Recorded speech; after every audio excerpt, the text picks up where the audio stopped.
આજે આપણે ઇકોનોમિક્સ ના છે તે લેક્ચર માં મળ્યા છીએ ધોરણ 12 પાઠ 8 કૃષિ ક્ષેત્ર। आपने खबर है कि भारत देश है ते खेती प्रधान देश है। हम तो विश्व आखू है खेती पर आधारित है। એવું કહેવામાં આવતું ભારત દેશને સોને की चिड़िया એવો અર્થ છે આપવામાં આવતો નામ આપ્યું। કૃષિ સમગ્ર ખેતી પર આધારિત છે તે આપણો દેશ જોવા મળે છે। तो એનું મહત્વ શું પેલા કૃષિ ક્ષેત્ર ખેતી ક્ષેત્રનું મહત્વ શું હોઈ શકે ભારત દેશમાં? તો પહેલા આપણે એની અંદર લખી શકીએ કે ભારત દેશ છે એની જીવાદોરી છે એ ખેતી છે।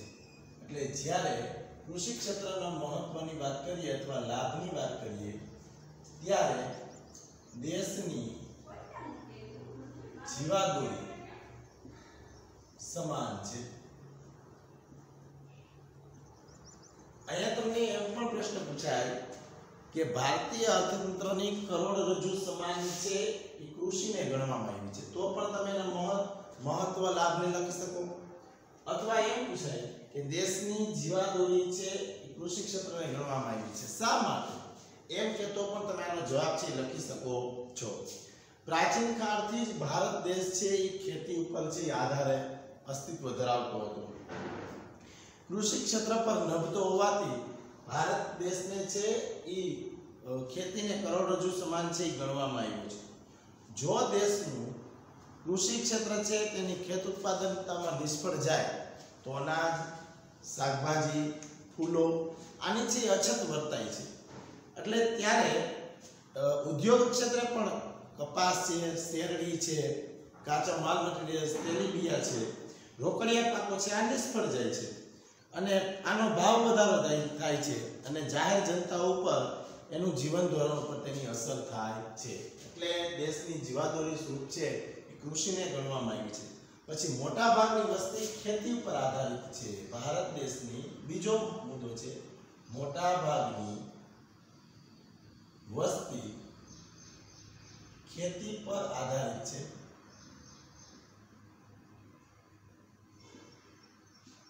મોટા ભાગની વસ્તી છે એ ખેતી ઉપર આધાર રાખતો જોવા મળે છે। 2011 ની છે એ વસ્તી ગણતરી મુજબ મુખ્ય કુલ દેશની વસ્તીના 60% લોકો છે એ ખેતી પર નિર્ભર છે। આપને ખબર છે ખેત ઉત્પાદનમાં છે જો નિષ્ફળતા મળે અથવા મળેલી નિષ્ફળતાને કારણે મોટા ભાગની છે એ આવકો ઘટી છે, એની આવક ઉપર અસર થાય છે। તો તેને કારણે છે ઔદ્યોગિક વસ્તુઓ હોય એની પણ માંગ ઘટે છે। પરિણામે ઉદ્યોગ ક્ષેત્રની માંગ ઘટે તો સેવા ક્ષેત્રની માંગ ઘટે છે। એટલે ખેતીમાં જો નિષ્ફળતા મળે તો દરેક ક્ષેત્રની અંદર છે એ આપને નુકસાન જવાની છે શક્યતા રહે છે। એટલે મોટા ભાગની વસ્તી જો ખેતી પર આધારિત હોય તો ખેતી ક્ષેત્ર છે એ મને સફળતા મળે એવું છે એ હોવું જરૂરી છે। એટલે સેવા ક્ષેત્રે પણ એની છે માંગમાં છે ઘટાડો થતો જોવા મળે છે। અને ત્રીજો મુદ્દો મહત્વનો છે કે કૃષિ વૃદ્ધિ દર પર આર્થિક વિકાસના દરનો આધાર કૃષિ વૃદ્ધિ દર પર આર્થિક વિકાસના દરનો આધાર કૃષિ વૃદ્ધિ દર પર આર્થિક વિકાસના વૃદ્ધિ દરનો આધાર। જો કૃષિ ક્ષેત્રે છે એ વૃદ્ધિ થાય તો આર્થિક ક્ષેત્રે વૃદ્ધિ થાય, બે એકબીજા છે એ જોડાયેલા છે।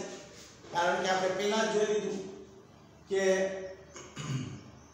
ખેતી છે તે ઉદ્યોગ ક્ષેત્ર અને ભારત દેશની છે કરોડરજ્જુ સમાન ગણાય છે। ભારતમાં 1956 બીજી પંચવર્ષીય યોજના, 1951 એટલે પ્રથમ પંચવર્ષીય યોજના, દર 5 વર્ષે પંચવર્ષીય યોજનાઓ આવે, બીજી પંચવર્ષીય યોજનાની અંદર ઉદ્યોગો ઉપર છે વધારે ભાર મૂકવામાં આવ્યો। આમ છતાંય હજુ આપણે ભારતીય અર્થતંત્રના આર્થિક વિકાસનો દર છે એ કૃષિ ક્ષેત્રના વૃદ્ધિ દર ઉપર જ છે એ આધીન હોય છે।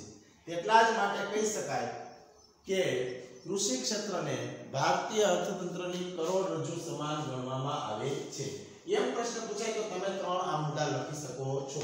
અહીંયા આપને એક પ્રશ્ન મળે છે કે ભારતીય અર્થતંત્ર માં કૃષિને કરોડ રજૂ સમાન ગણવામાં આવે છે. આ પ્રશ્ન પૂછાય તો એનો જવાબ તમે આ લખી શકો છો. ત્યાર પછી હવે આપણે ભારતમાં કૃષિની વર્તમાન સ્થિતિ કેવી છે એના વિશે છે તે આપણે વાત કરવાની છે. મહત્વ વિશે વાત કરી. ભારતમાં કૃષિની વર્તમાન સ્થિતિ કેવી છે અથવા શું છે. વર્તમાન સ્થિતિ એટલે જ્યારે આ ઇકોનોમિક્સ છપાણી હોય 2014-15 ના આંકડા સુધીનું છે એ અહીંયા છે એ આવી શકે છે કે ભારતીય અર્થતંત્રમાં કૃષિની છે વર્તમાન સ્થિતિ કેવી હોઈ શકે. આપને ખબર જ છે કે ભારત પહેલા છે એ ખેતી પ્રધાન દેશ હતો. અંગ્રેજી શાસન દરમિયાન પણ ખેતી પ્રધાન દેશ છે. સ્વતંત્રતા મળી પછી પણ છે એ ખેતી પ્રધાન જ છે દેશ જોવા મળે છે. પણ દરેક પંચવર્ષીય વિવિધ પંચવર્ષીય યોજનાની અંદર ઔદ્યોગિકરણને છે એ વધુ મહત્વ અપાયું છે. ભારતીય અર્થતંત્રમાં કૃષિ ક્ષેત્રે મોટા પરિવર્તનો આવતા ગયા છે. કૃષિ દેશનો છે એ અર્થતંત્રમાં ખૂબ જ મોટા પાયા ઉપર છે એનો વિકાસ થયેલો જોવા મળે છે. કૃષિ છે તો દેશના દરેક ક્ષેત્ર છે, ઔદ્યોગિક ક્ષેત્ર હોય, સેવા ક્ષેત્ર હોય, કોઈ પણ ક્ષેત્ર હોય એની અંદર છે એનો ફાળો વધારે હોય છે રાષ્ટ્રીય આવકમાં પણ. કૃષિ ક્ષેત્રમાં આવેલા પરિવર્તનો અને પ્રકારોની દિશામાં વિવિધતાને આધારે ભારતમાં વર્તમાન સ્થિતિ છે એ અલગ જોવા મળે છે. તો પહેલો જ એનો મુદ્દો છે કે રાષ્ટ્રીય આવકમાં છે એ ફાળો કઈ રીતના હોઈ શકે. આપણે એના પહેલા મુદ્દાને જોઈએ કે ભારતમાં કૃષિની વર્તમાન સ્થિતિની અંદર રાષ્ટ્રીય આવક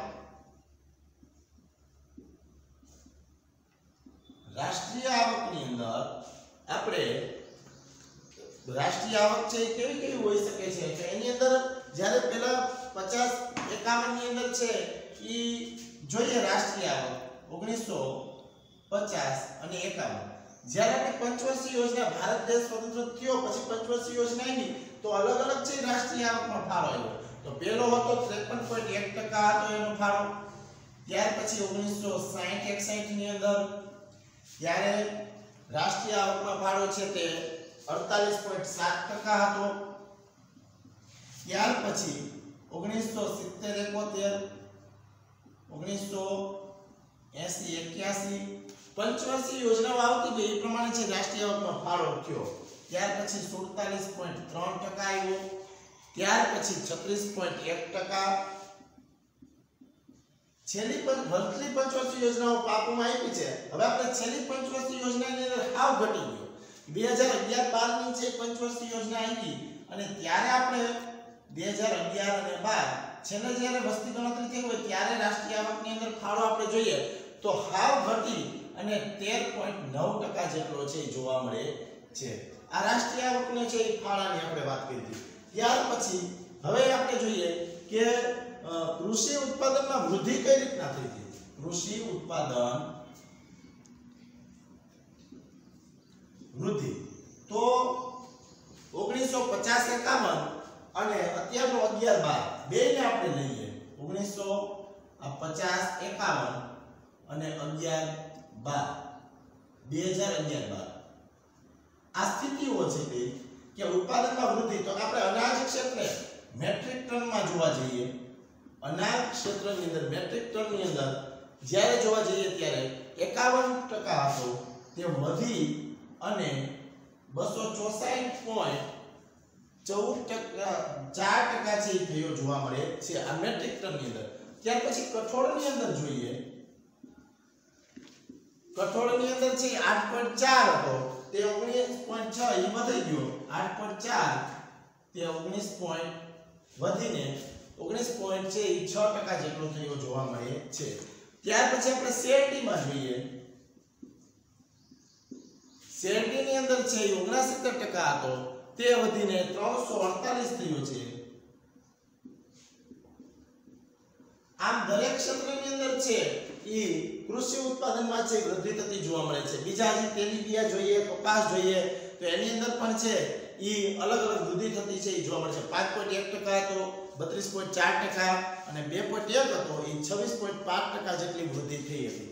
ભારતમાં કૃષિની વર્તમાન સ્થિતિ આપણે રાષ્ટ્રીય આવકની અંદર જોયું, કૃષિ ઉત્પાદન વૃદ્ધિની અંદર જોયું, ત્યાર પછી આવશે રોજગારી। ભારતમાં રોજગારી છે ઈ પણ વર્તમાન સ્થિતિ છે, પણ આપણે ખ્યાલ જ છે પહેલા જ આપણે જોઈ લીધું ત્રીજા મુદ્દાની અંદર રોજગારી કે ભારત દેશ છે એ ખેતી પ્રધાન દેશ છે। ભારતની મોટાભાગની ખેતી, મોટાભાગના લોકો છે રોજગારી ગ્રામ્ય લેવલમાં વસેલા છે। મોટાભાગના 68% 69 લોકો છે એ ગ્રામ્ય લેવલમાં છે એ હોય તો વધારે ને વધારે છે એ માણસને જરૂરિયાત છે એ ગ્રામ્ય લેવલમાં મળવી જરૂરી છે। અને ત્યારે એને રોજગારી કૃષિમાં જ્યારે છે એ આવક નહીં થાય, કૃષિ જ્યારે ઉત્પાદન નહીં થાય ત્યારે એની આવકમાં છે ઘટાડો થશે, એટલે રોજગારી એને મળશે નહીં।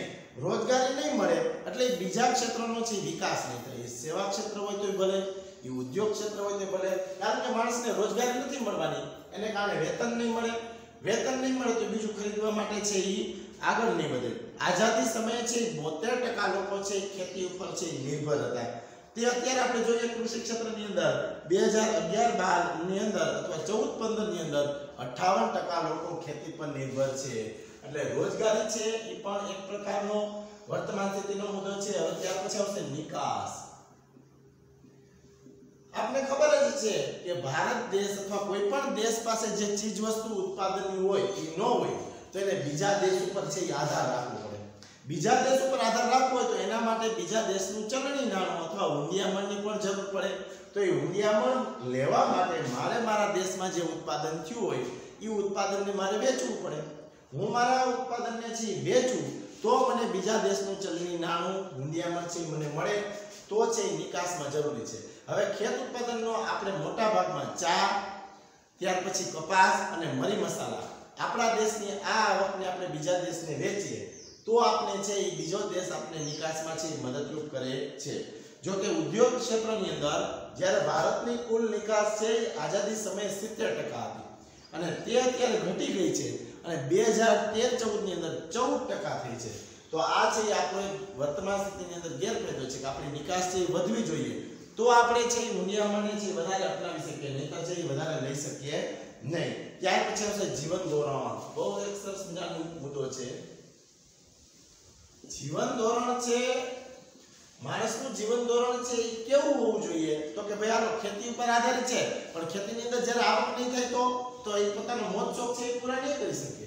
મોજ શોખ પૂરા કેમ નથી કરી શકતા? કારણ કે મોટા ભાગના લોકો છે ખેતી પર આધારિત હોય તો ખેતીઓની આવક તો થવી જોઈએ। આવક નહીં થાય તો એ બીજી ખરીદી નહીં કરી શકે।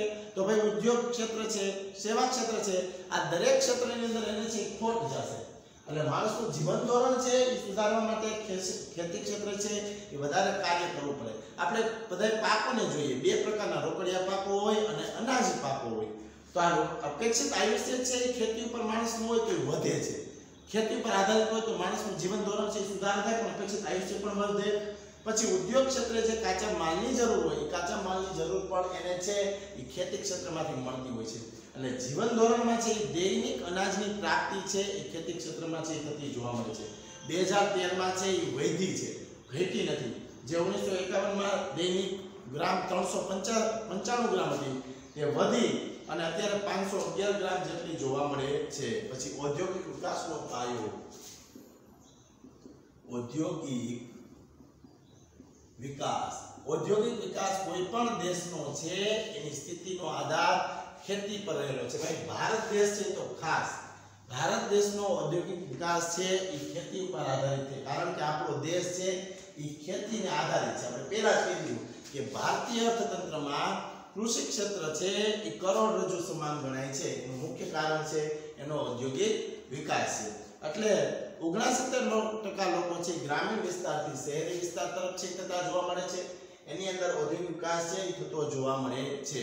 આ બધા મુદ્દા છે ભારતીય અર્થતંત્રમાં વર્તમાન સ્થિતિ કેવી છે તો એમાં પહેલા રાષ્ટ્રીય આવક કેટલા પ્રકારની હતી, કેટલી વધી, કૃષિ ઉત્પાદનમાં કઈ રીતના વૃદ્ધિ થઈ તેના વિશે આપણે ચર્ચા કરી, રોજગારીની વાત કરી, નિકાસની વાત કરી, જીવન ધોરણની વાત કરી અને ઔદ્યોગિક વિકાસની વાત કરી। એના પહેલા આપણે ઉદ્યોગ ક્ષેત્રમાં કૃષિ ક્ષેત્રનું છે મહત્વ ધરાવતા 3 મુદ્દાની છે આપણે ચર્ચા કરી હતી. એટલે પરીક્ષાની અંદર બોર્ડની અંદર તમને પૂછાય કે ભારતમાં કૃષિ ક્ષેત્રની વર્તમાન સ્થિતિ કેવી છે, તો તમે આટલા મુદ્દા ઉપરથી ચર્ચા કરી શકો છો.